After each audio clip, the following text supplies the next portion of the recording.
Bonjour et bienvenue dans l'astrologie déchiffrée. Aujourd'hui, nous allons parler de l'ascendant Vierge. À tout de suite.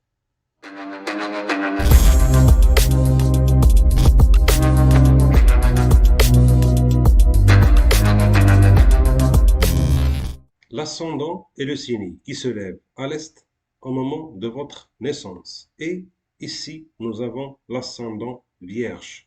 Donc, le signe de la Vierge se levait à l'est de l'horizon au moment de votre naissance. L'ascendant permet de définir la position de chaque signe dans chaque maison et, de ce fait, créer la carte de votre vie.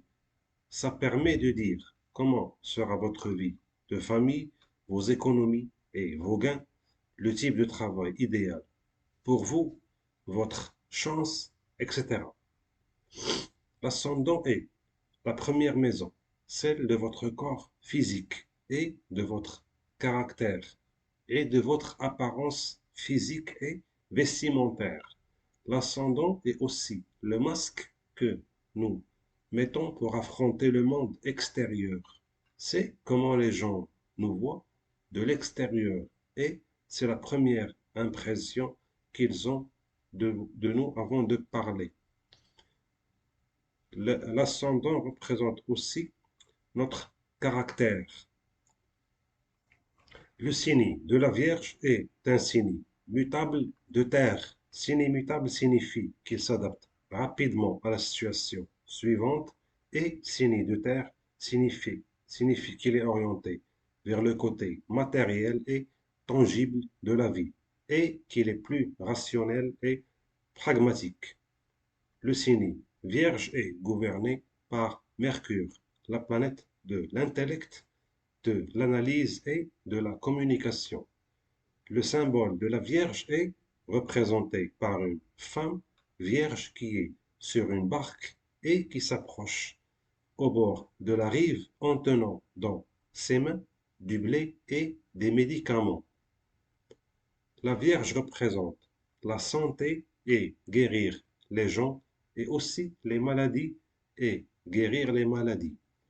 Car la Vierge représente la maison 6, qui est celle de la mort, des ennemis, des obstacles, des disputes, des divorces, du service et de la santé.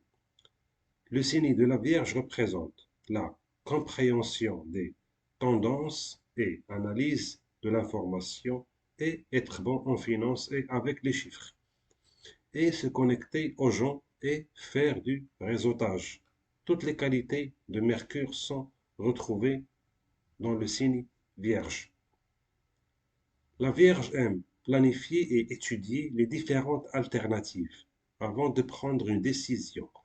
Et elle est perfectionniste et exigeante envers elle-même et envers les autres.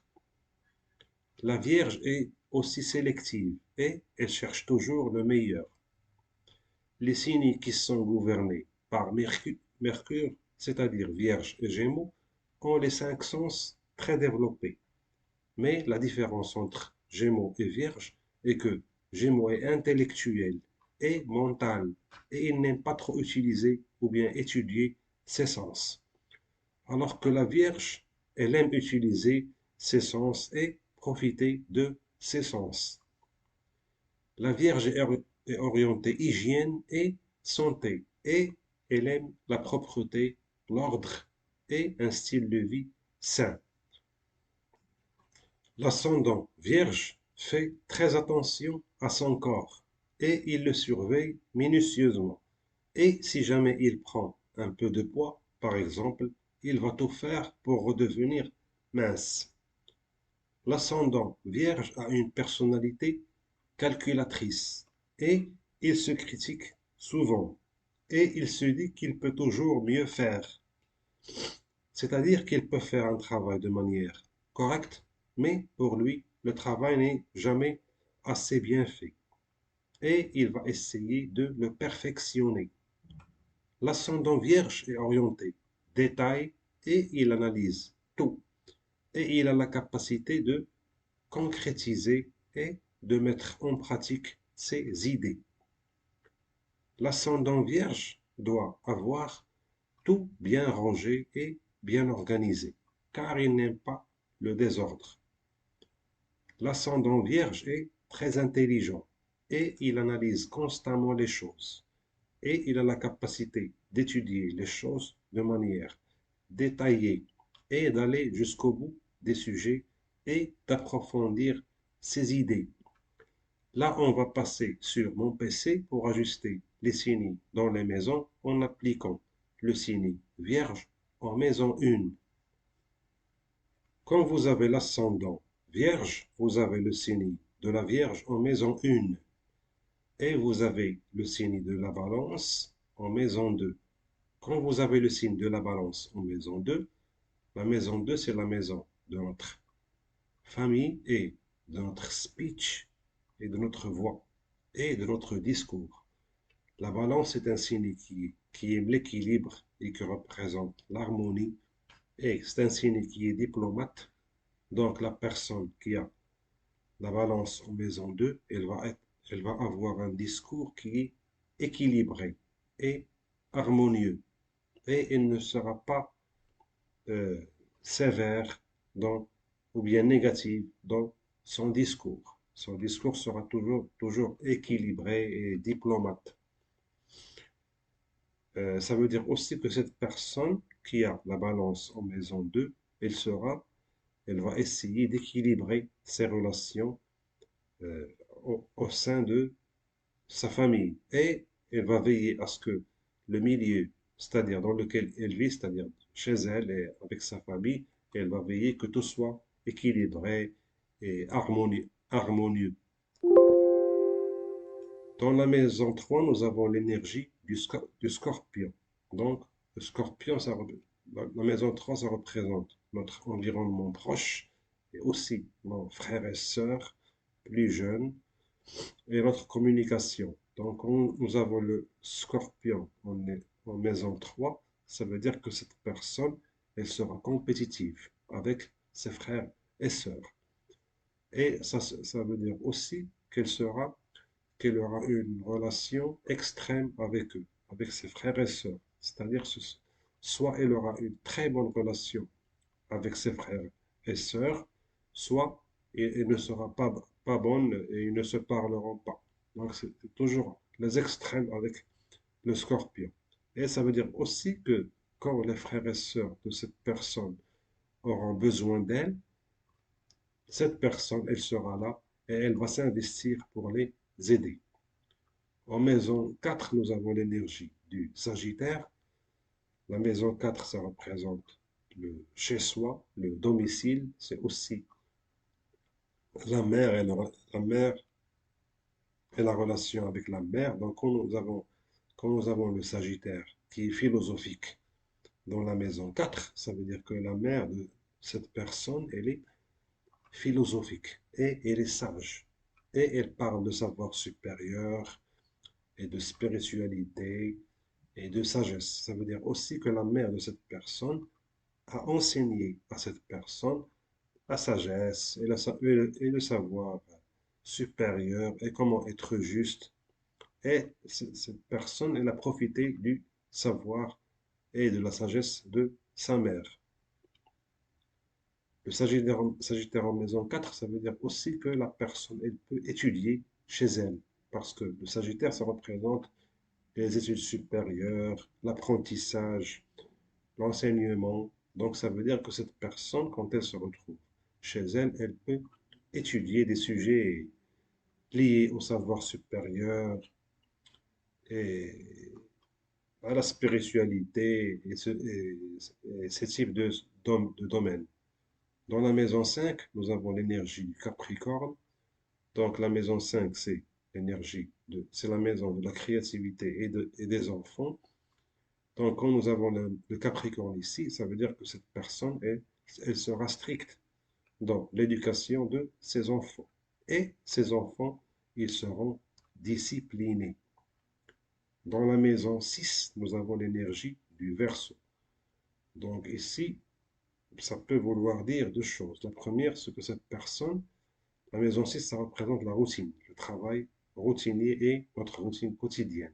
quand nous avons le verso ici, ça veut dire que cette personne, elle peut être bénéficiée, ou bien elle peut être avantagée, ou bien elle peut être mieux rémunérée si elle a une routine, comme un travail routinier par exemple.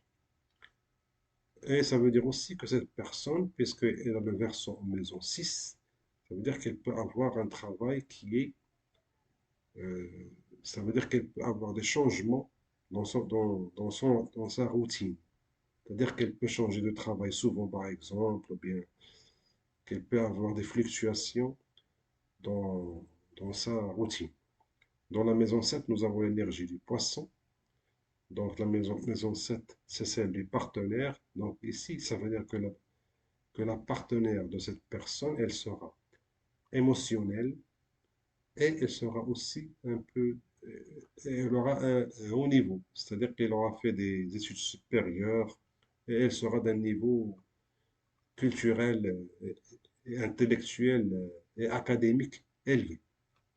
Ça veut dire aussi que la personne, elle peut être elle peut être spirituelle aussi et elle peut être un peu détachée. Dans la maison 8, nous avons l'énergie du bélier qui est gouvernée par Mars. La maison 8, ça représente la maison de l'occulte, du mysticisme. Ça représente aussi l'argent d'autrui ou bien les biens qui sont partagés avec autrui. C'est aussi la famille de votre conjoint ou bien de votre conjointe. Donc, quand nous avons le bélier qui est gouverné par Mars, dans la maison 8, ça veut dire que la personne, elle sera motivée ou bien elle sera intéressée ou bien elle sera active dans tout ce qui concerne les domaines de la maison 8, c'est-à-dire l'argent d'autrui, l'héritage, les biens partagés avec autrui. Ça veut dire aussi parce que le bélier, c'est un signe qui est individuel. Individuel et il aime agir de manière seule. Et il aime faire tout seul. Donc quand vous avez le bélier ici, ça veut dire que cette personne, même si elle est mariée, elle va dire, d'accord, je vais contribuer aux dépenses du foyer, mais j'aimerais garder une partie de, de mon argent et mon indépendance à part. Ça veut dire que la personne, elle contribue euh, aux frais de la gestion du domicile familial, mais elle voudra garder une partie de son argent pour elle. C'est-à-dire voudra garder une certaine indépendance. Dans la maison 9, nous avons l'énergie du taureau qui est gouvernée par Vénus. Donc ici, ça va être la maison 9, c'est la maison de nos croyances supérieures, de nos croyances, du savoir supérieur, de la religion, de nos idéologies. Le taureau qui est un signe fixe et rigide. Donc ça veut dire que cette personne, elle aura un système de croyances qui est bien déterminé et qui est figé. Et elle ne va pas changer ses croyances facilement. Et ça veut dire aussi que cette personne, elle va parler de ses croyances, même si elle a des croyances qui sont rigides et endurcies, elle va parler de ses croyances de manière diplomate. Dans la maison 10, nous avons l'énergie du Gémeaux. La maison 10, ça représente notre carrière et le domaine professionnel. Et le signe du Gémeaux, il représente la communication, la versatilité, l'intellect, l'intelligence. Donc, quand vous avez le Gémeaux en maison 10, ça veut dire que la personne, elle va beaucoup communiquer dans son travail. Soit ça veut dire qu'elle va avoir un travail qui est lié à la communication, ou bien le journalisme, ou bien l'écriture, et ce type de choses. Ou bien ça veut dire tout simplement que la personne, quand elle sera dans son travail, elle va beaucoup parler, parler avec les gens, parler, elle va communiquer avec les emails, avec les écrits, et ce type de choses. Dans la maison 11, nous avons l'énergie du cancer. La maison 11, ça représente c'est la maison de nos cercles d'amis et de notre réseau professionnel. Le cancer, ça représente l'apport affectif ou bien le support que nous recevons. Euh, Et le cancer, il est gouverné par la lune qui représente la mère et la relation avec votre mère. Donc ici, ça veut dire que cette personne, elle aura le support de sa mère. Sa mère sera comme une amie pour lui. Ça veut dire aussi que cette personne, elle aura le support du sexe féminin. C'est-à-dire toutes les femmes, en général, ils vont l'aider et le supporter. Dans la maison 12, nous avons l'énergie du lion. Donc, la maison 12, ça représente la spiritualité, la créativité, euh, l'imagination. Donc, quand nous avons le lion ici, ça veut dire que cette personne, elle sera très spirituelle et elle voudra être vue comme spirituelle. Elle voudra aussi que les gens la voient comme quelqu'un d'imaginatif et de spirituel et ce type de choses. Ce film vidéo sur l'ascendant vierge, je vous invite à mettre un j'aime et à vous abonner à la chaîne. À la prochaine.